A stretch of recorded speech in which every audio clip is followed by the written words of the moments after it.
Hello everyone, मैं हूं आपके साथ डॉक्टर अंकित गोयल। देखिए, आज के इस वीडियो में बात करने वाले हैं कि कॉस्ट ऑफ कैपिटल क्या होता है और कंपनी जो भी फंड्स रेज करती है अलग-अलग सोर्सेज से सबकी कॉस्ट कैसे निकालते हैं। तो आप देख सकते हैं यहाँ पे कुछ सोर्सेज लिखे हुए हैं कि कंपनी आज के टाइम में मार्केट से डिवेंचर इशू करके पैसा लेती है तो उसके या बैंक से लोन लेती है तो कॉस्ट ऑफ डेट कैसे निकालते हैं। कंपनी शेयर भी इशू करती है मार्केट में, दो तरीके के शेयर इशू कर सकती है, या तो प्रेफरेंस शेयर या इक्विटी शेयर। तो दोनों की अलग-अलग कॉस्ट होती हैं, तो कंपनी उसके लिए कैसे कॉस्ट निकालती है और कंपनी के पास जो रिजर्व में पैसा बचा हुआ होता है, उसकी कॉस्ट कैसे निकालते हैं। तो देखिए, अब एक कंपनी होती है, उसको जैसे भी मनी की रिक्वायरमेंट पड़ती है, वो इनमें से किसी भी सोर्स से या एक से ज्यादा सोर्सेज से अलग-अलग पैसा रेज करती है। जनरली ये कहा जाता है जिसकी कॉस्ट कम होती है वहां से पैसा आपको रेज करना चाहिए। तो कॉस्ट ऑफ कैपिटल क्या होता था कि कंपनी जो भी कैपिटल रेज कर रही है मार्केट से, उसके लिए जो एक्स्ट्रा पे करना पड़ता है वही कॉस्ट ऑफ कैपिटल होती है। फॉर एग्जाम्पल, आपने अगर मान लीजिए 10 लाख रुपए लोन लिया बैंक से और आपको 8% की इंटरेस्ट देनी पड़ रही है, तो 8% की जो आप इंटरेस्ट पे कर रहे हो वो आपके लिए क्या है, कॉस्ट। अगर आप शेयर से पैसा ले रहे हो, उस पर आप जो डिविडेंड दे रहे हो वो आपके लिए क्या है, कॉस्ट, क्योंकि आप प्रॉफिट का एक हिस्सा उन्हें बांट रहे हैं। तो आज के इस वीडियो में हम समझने वाले हैं कि इन सबकी कॉस्ट कैसे निकालते हैं और फिर ओवरऑल एवरेज कॉस्ट कैसे निकालते हैं, जिसके बेसिस पे कंपनी ये डिसाइड कर पाती है कि अगर मान लीजिए फॉर एन एग्जांपल मेरी कॉस्ट 10% है, तो मुझे 10% तो कम से कम अर्न करना ही है और इससे ज्यादा जितना अर्न करूंगा वो मेरे लिए प्रॉफिट है। तो आइए वन बाय वन बात करते हैं। सबसे पहले हम बात करते हैं कॉस्ट ऑफ डिवेंचर की। तो देखिए, डिवेंचर का मतलब क्या होता है। डिवेंचर का मतलब होता है कि कंपनी ने लोन लिया है। कहां से लोन लिया है? आप कंपनी पब्लिक से भी लोन ले सकती है, बैंक से भी लोन ले सकती है। तो जनरली डिवेंचर इशू करके कंपनी रिटेल इन्वेस्टर या एचएनआईज वगैरह से लोन लेती है। तो जब भी कंपनी लोन ले रही है तो वो पैसा तो उसे वापस करना ही है, बट उसके साथ साथ कुछ इंटरेस्ट भी पे करनी है। फॉर एग्जाम्पल, अगर मान लीजिए कंपनी यहाँ 1 लाख रुपीज का लोन लेती है पब्लिक से और पब्लिक को कहती है कि हम आपको 9% की इंटरेस्ट पे कर देंगे, तो उन्हें हर साल कितने की इंटरेस्ट पे करनी है, 9,000। तो एक तरीके से रिटर्न कितना करना पड़ा कंपनी को, एक तो 1 लाख भी रिटर्न करना पड़ा और 9,000 एक्स्ट्रा पे करना पड़ा। तो ये जो 9,000 आपको एक्स्ट्रा पे करना पड़ा, यही आपकी डिवेंचर की कॉस्ट है, राइट। तो इस तरीके से हमें जो परसेंटेज होता है वो हमारी कॉस्ट होती है। बट यहाँ पे समझने वाली बात ये है कि कंपनी जो भी ये कॉस्ट इंटरेस्ट पे कर रही है उसे एज ए एक्सपेंस दिखाती है अपने बिजनेस में, राइट। यानी गवर्नमेंट ने भी बेनिफिट दे रखा है कि आप जो भी इंटरेस्ट पे कर रहे हो, अगर मान लीजिए मैं एक बिजनेसमैन हूं और मैं जो इंटरेस्ट पे कर रहा हूं, तो जो भी मैं इंटरेस्ट पे कर रहा हूं वो मैं अपने एक्सपेंसेस की तरह दिखाऊंगा। तो उससे क्या होगा, उससे मेरी कॉस्ट कम हो जाएगी। So that is the reason. अगर हम बात करें कॉस्ट कैसे निकालते हैं, तो इसका फॉर्मूला आप देखिए। कॉस्ट ऑफ डेट, देखिए केडी लिखा जाता है। डिवेंचर की कॉस्ट निकालनी है, और क्योंकि आफ्टर टैक्स इसलिए निकालते हैं क्योंकि अभी मैंने आपको बताया कि ये जो आपका एक्सपेंस है, आपने 9,000 का इंटरेस्ट पे किया, ये एज ए एक्सपेंस माइनस हो जाएगा। तो उससे क्या होता है, आपको बेनिफिट मिल जाता है टैक्स में, क्योंकि इंटरेस्ट की तरह हो जाएगा तो आपका प्रॉफिट कम दिखेगा, प्रॉफिट कम दिखेगा तो आपको टैक्स कम देना पड़ेगा, राइट। तो दैट इज द रीजन। कैसे निकालते हैं, जो भी आपकी इंटरेस्ट है, जो भी हमने परसेंटेज में बात की, उसमें से टैक्स रेट एडजस्ट करते हैं, 1 - टैक्स रेट। तो आप देखिए फॉर्मूला है cost of debenture after tax क्या है, interest rate multiply by 1 - tax rate. क्यों एडजस्ट करते हैं, ये अभी मैंने आपको डिस्कस किया। क्योंकि जो भी आप इंटरेस्ट पे कर रहे हो वो एज ए एक्सपेंस दिखाते हो, तो जब वो एज ए एक्सपेंस दिखाते हो तो उससे आपका प्रॉफिट कम हो जाता है, ठीक है। प्रॉफिट कम दिखने लगता है जिससे आपको टैक्स कम देना पड़ता है, तो टैक्स एडजस्ट करते हैं। तो अब देखिए, यहाँ पे हमने एक एग्जाम्पल ले लिया है कि मान लीजिए कंपनी क्यू है, वो मनी बोरो करती है 10% इंटरेस्ट रेट पे। तो कॉस्ट ऑफ डेट 10% होनी चाहिए थी, बट अब इसमें से टैक्स भी एडजस्ट करेंगे। मान लीजिए कॉर्पोरेट टैक्स इंडिया में 30% है, राइट। तो 10% जो है उसमें आपका फॉर्मूला क्या हो जाएगा फिर, के डी इक्वल्स टू 10%, फिर multiply by 1 - tax rate. Tax rate 30% है तो 0.30 हो गया। तो आप देखिए यहाँ पे 0.7 का जब आप 10% से मल्टीप्लाई करेंगे तो ये आ गया आपका 7%। तो कंपनी की इफेक्टिव कॉस्ट ऑफ डेट क्या हो गई आफ्टर टैक्स, 7%। तो इस तरीके से हम कॉस्ट ऑफ डेट निकालते हैं। तो जब भी आपने लोन लिया है डेट का, तो उसमें से आप क्या करेंगे, टैक्स को एडजस्ट करेंगे और उसके बाद आपकी ये कॉस्ट ऑफ डेट निकल के आएगी। अब दूसरी बात करते हैं। अब सेकंड है हमारा कॉस्ट ऑफ प्रेफरेंस शेयर। अब देखिए, प्रेफरेंस शेयर दो तरीके के हो सकते हैं। प्रेफरेंस शेयर्स दो तरीके के हो सकते हैं। एक आपके हो सकते हैं इररिडीमेबल और एक होंगे आपके रीडीमेबल। देखिए क्या है दोनों, रीडीमेबल और इरीडीमेबल। कंपनी अगर ऐसे शेयर इशू करती है जिसमें कंपनी ये कहती है कि अभी आपका पेमेंट का टाइम डिसाइड नहीं है कि हम आपको कब पेमेंट करेंगे, वो परपेचुअल एक तरीके से है, आप हमेशा शेयर अपने पास रखिए, इसको हम रिडीम नहीं करेंगे, ठीक है, तो वो तो कहलाते हैं इररिडीमेबल। और जो प्रेफरेंस शेयर ऐसे होते हैं जिसमें कंपनी ने कहा कि हम 5 साल के लिए इशू कर रहे हैं, 3 साल के लिए या 10 साल के लिए, 10 साल बाद आपको आपका पैसा वापस कर देंगे, आप हमें शेयर वापस कर देंगे, उन्हें बोलते हैं रिडीमेबल प्रेफरेंस शेयर्स। तो इररिडीमेबल और रिडीमेबल दोनों प्रेफरेंस शेयर्स की कैलकुलेशन अलग होती है। सबसे पहले बात करते हैं इररिडीमेबल प्रेफरेंस शेयर, जहां पे हमें टाइम पता ही नहीं है कि कितने टाइम बाद पेमेंट होगा, यानी इसमें सीधे सीधे लिखा हुआ है नो रिडेम्पशन, यानी उनका पेमेंट नहीं हुआ। तो प्रेफरेंस शेयर पे आपको पता होगा, प्रेफरेंस शेयर पे एक फिक्स्ड परसेंटेज ऑफ डिविडेंड मिलता है। देखिए इक्विटी शेयर और प्रेफरेंस शेयर में यही डिफरेंस है, सबसे पहले जो भी प्रॉफिट होता है उसमें से प्रेफरेंस शेयर को फिक्स दे दिया जाता है, उसके बाद जो भी बचता है वो इक्वल इक्विटी शेयर होल्डर्स को डिस्ट्रीब्यूट कर देते हैं। तो इक्विटी शेयर होल्डर्स को या तो बहुत कम मिले या मिले ही नहीं, या फिर बहुत ज्यादा डिविडेंड भी मिल सकता है, पर प्रेफरेंस शेयर वालों को फिक्स होता है। तो हम मान लीजिए ये आपका लिख रहे होंगे कि 9% प्रेफरेंस शेयर या 11% प्रेफरेंस शेयर, तो ये जो इससे पहले लिख रहा होता है ना 9% या 11%, यही कंपनी के लिए कॉस्ट होती है। अच्छा ध्यान देने वाली बात यह है कि कंपनी जो भी डिविडेंड पे करती है शेयर होल्डर्स को, क्योंकि वो ओनर्स हैं, एक तरीके से प्रॉफिट का हिस्सा दे रहे हैं, तो ये एक्सपेंस नहीं माना जाता, इसलिए यहाँ पे टैक्स एडजस्ट नहीं होगा। तो प्रेफरेंस शेयर आपका फॉर्मूला क्या हो जाएगा, के पी से इसको सिग्निफाई करते हैं, के for cost, P for preference share. आप डिविडेंड कितना पे कर रहे हैं अपने शेयर पे, उसको 100 से मल्टीप्लाई कर दिया। अब यहाँ पे एनपी क्यों लिखा हुआ है, एनपी का मतलब है अगर कोई प्रीमियम पे इशू हुआ है तो प्रीमियम ऐड हो जाएगा, कोई डिस्काउंट पे इशू हुआ है तो डिस्काउंट माइनस हो जाएगा, और कोई एक्सपेंसेस है तो वो एक्सपेंसेस यानी फ्लोटिंग एक्सपेंसेस माइनस हो जाएंगे। तो उसको करने के बाद जो भी एडजस्टमेंट आएगा उसको हम एनपी बोलते हैं। तो आप देख सकते हैं नेट प्रोसीड बराबर जो भी इशू प्राइस है इसमें से एक्सपेंसेस माइनस कर देंगे, डिस्काउंट है तो डिस्काउंट माइनस कर देंगे, और प्रीमियम है तो प्रीमियम प्लस कर देंगे, राइट। ये यहाँ पे डिस्काउंट लिख देते हैं। तो आप देखिए यहाँ पे एक क्वेश्चन दिया हुआ है, एक कंपनी ने 100 रुपीज का शेयर इशू किया है और 95 पे किया था, ठीक है, और 12% डिविडेंड दे रहे हैं। तो 100 का प्रेफरेंस शेयर है, 95 पे इशू किया है, तो नेट प्रोसीड कितना हो गया 95, डिविडेंड कितना दे रहे हैं 12%, तो जो 12% है वो हमेशा 100 पे निकाला जाता है, जो भी कंपनी की फेस वैल्यू है इस पे। तो 12 रुपीज का डिविडेंड दिया 95 पे, तो 100 पे कितना आ गया ये 12.63%, यानी कंपनी की प्रेफरेंस शेयर की कॉस्ट कितनी हो गई 12.63% कंपनी की कॉस्ट हो गई। अब नेक्स्ट बात कर लेते हैं हम, नेक्स्ट हम बात करते हैं रिडीमेबल प्रेफरेंस शेयर की। देखिए रिडीमेबल प्रेफरेंस शेयर क्या थे, हमने बात की थी, रिडीमेबल प्रेफरेंस शेयर का मतलब था कि जिनका पेमेंट हो जाएगा एक टाइम बाद, कि कंपनी ने 5 साल के लिए इशू किए हैं 10 साल के लिए, तो उसके लिए आपको ये फॉर्मूला याद करना पड़ेगा, cost of preference share equals to D for होता है आपका डिविडेंड, अभी हमने किया था ना sir, dividend divided by net proceed into 100, ये हमने किस में किया था, ये हमने इरिडीमेबल में किया था। रिडीमेबल में हम क्या करते हैं, डिविडेंड दिया है आपका प्लस आरवी, रिडीमेबल वैल्यू, यानी 100 रुपए का डिवेंचर कितने बाद जो भी पेमेंट हो रहा है कितने टाइम बाद वो कितने में हो रहा है, 100 में ही हो रहा है, ज्यादा में हो रहा है, तो उस तरीके से ये जो आरबी है वो रिडीमेबल वैल्यू है। तो redeemable value minus net proceed, ये आपका जो नेट प्रोसीड था डिवाइडेड बाई एन, एन है आपके नंबर ऑफ ईयर्स, फिर इसको पूरा डिवाइड कर देते हैं again, redeemable value plus net proceed divided by 2, और इसको 100 से मल्टीप्लाई कर देंगे। तो देखिए एक एग्जांपल लेते हैं जिससे आपको समझ में आ जाएगा कि ये आरबी क्या है, एनपी क्या है, किस तरीके से कैलकुलेशन होती है।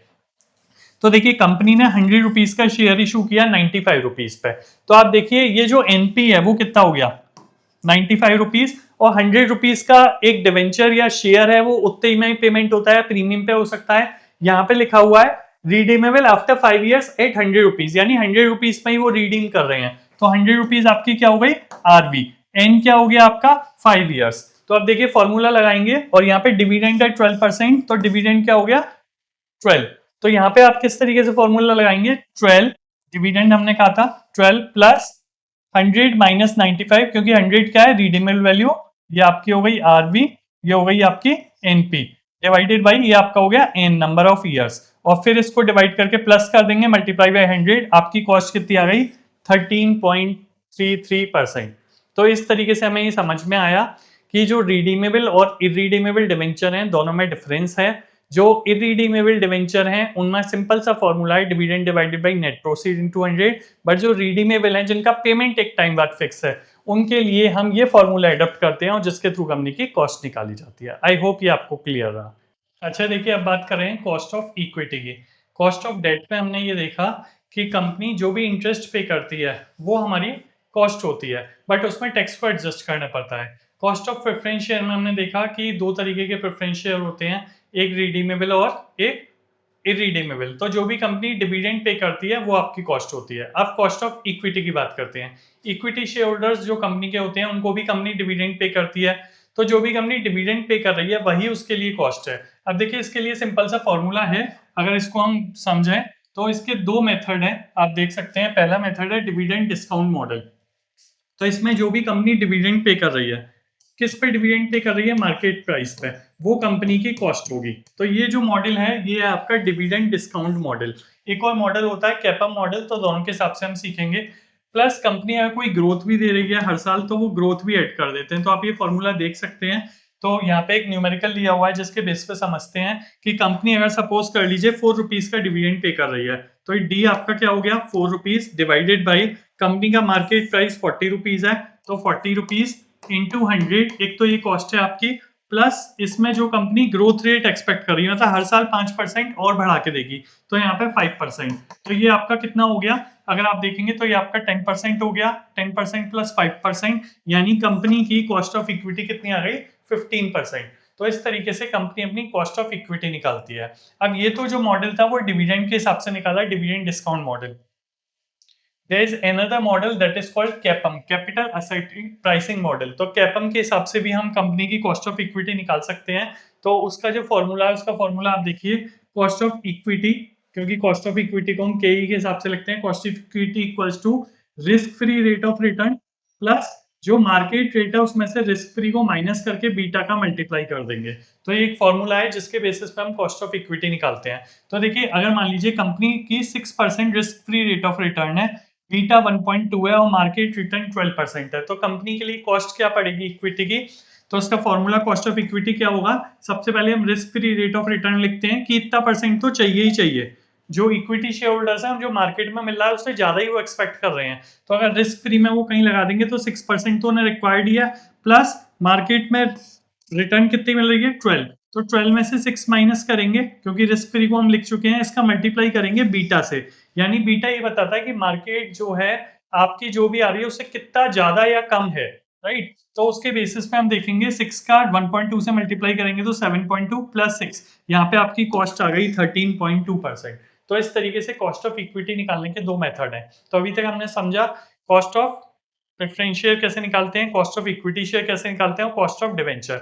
अब एक कॉस्ट और रह गई आपका, एक सोर्स और रह गया जिसकी आपको कॉस्ट निकालनी आनी चाहिए, वो कहलाता है आपका कॉस्ट ऑफ रिटेन अर्निंग। देखिए रिटेन अर्निंग क्या होता है, जो भी कंपनी के पास शेयर होल्डर, जो भी कंपनी को प्रॉफिट होता है ना, कंपनी सारा डिस्ट्रीब्यूट नहीं करती है, कुछ अपने पास रख लेती है रिजर्व में फ्यूचर के लिए, और कुछ शेयर होल्डर्स को प्रॉफिट की तरह डिस्ट्रीब्यूट कर देती है एज ए डिविडेंड। तो जो कंपनी अपने पास रख रखी है पैसा, वो किसका है, वो कंपनी का नहीं है, मतलब है तो कंपनी का ही, बट वो कंपनी के एक्चुअली जो शेयर होल्डर्स हैं उनका है।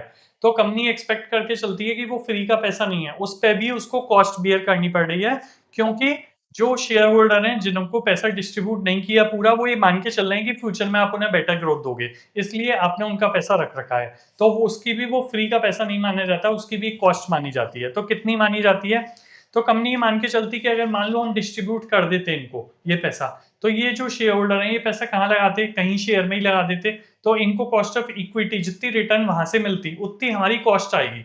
तो कम से कम हमें उतना तो अर्न करना ही है। तो कॉस्ट ऑफ रिटेन अर्निंग जो है वो केआर से सिग्निफाई करते हैं। ये किसके बराबर होती है, ये होती है कि अगर शेयर होल्डर कहीं पर पैसा अर्न करता तो कितना अर्न करता, कॉस्ट ऑफ इक्विटी के बराबर अर्न करता। बट वो शेयर होल्डर कहीं पे परचेज करता, सेल करता, तो उसके एक्सपेंसेस भी होते और वो टैक्स भी पे करता। तो टैक्स को और फ्लोटिंग एक्सपेंसेस को, ये आपके एक्सपेंसेस हैं और ये आपका टैक्स है, इन दोनों को माइनस करके देखते हैं एडजस्ट करके कि कंपनी के लिए रिटेन अर्निंग की कॉस्ट कितनी पड़ी। तो देखिए यहाँ पे एक एग्जांपल है, आप देख सकते हैं। मान लीजिए एक शेयर होल्डर है, वो 15% पे कहीं पैसा लगा देता और उसको डिविडेंड टैक्स पे करना पड़ता 10% और उसके एक्सपेंसेस हो जाते 5%। तो इस कंपनी के लिए रिटेन अर्निंग कितनी हो गई, 15% cost of equity multiply by 1 minus tax rate कितना है 10%, तो 0.10 मल्टीप्लाई बाय 1 माइनस एक्सपेंसेस। तो आप ये देखेंगे इस कंपनी के लिए कॉस्ट ऑफ रिटेन अर्निंग 12.83% हो गई। यानी कंपनी के पास जो पैसा रखा हुआ है रिजर्व में भी, उस पर भी कंपनी ये मान के चलेगी कि हमें 12.83% की कॉस्ट लग रही है, राइट। तो इस तरीके से हमें सारे सोर्सेस की कॉस्ट पता लग गई। एक बार रिवीजन कर लेते हैं, फिर हम सीधे वेटेड एवरेज पे आएंगे कि ओवरऑल एवरेज कॉस्ट कैसे निकालते हैं। तो पहला कॉस्ट ऑफ डिवेंचर क्या था कि जो भी आप इंटरेस्ट पे कर रहे हो डिवेंचर होल्डर्स को, वो आपकी कॉस्ट है, उसमें टैक्स एडजस्ट करेंगे।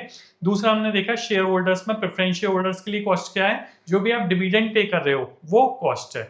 तीसरा हमने कॉस्ट ऑफ इक्विटी शेयर में भी ये देखा कि जो भी कंपनी इक्विटी पे शेयर होल्डर्स को डिविडेंड पे कर रही है वो उसकी कॉस्ट है। और रिटेन अर्निंग में हमने देखा कि कंपनी अगर डिस्ट्रीब्यूट कर देती तो वो शेयर होल्डर कितना पैसा कमा पाते बाहर, उसके अकॉर्डिंग हमने कॉस्ट ऑफ रिटेन अर्निंग निकाल ली। अब जो नेक्स्ट है, एक कंपनी एक या एक से ज्यादा सोर्सेज से पैसा लेती है, कभी ऐसा नहीं है कि एक ही से लिया, तो उन सबका एवरेज निकालते हैं। अब जो एवरेज निकालते हैं ना, वो सीधे ऐसा नहीं कर सकते कि मान लीजिए प्रेफरेंस शेयर का 9% है और मान लीजिए इक्विटी का 10% है, तो आप ऐसा नहीं कर सकते इसको प्लस करके डिवाइड बाई 2 कर दिया।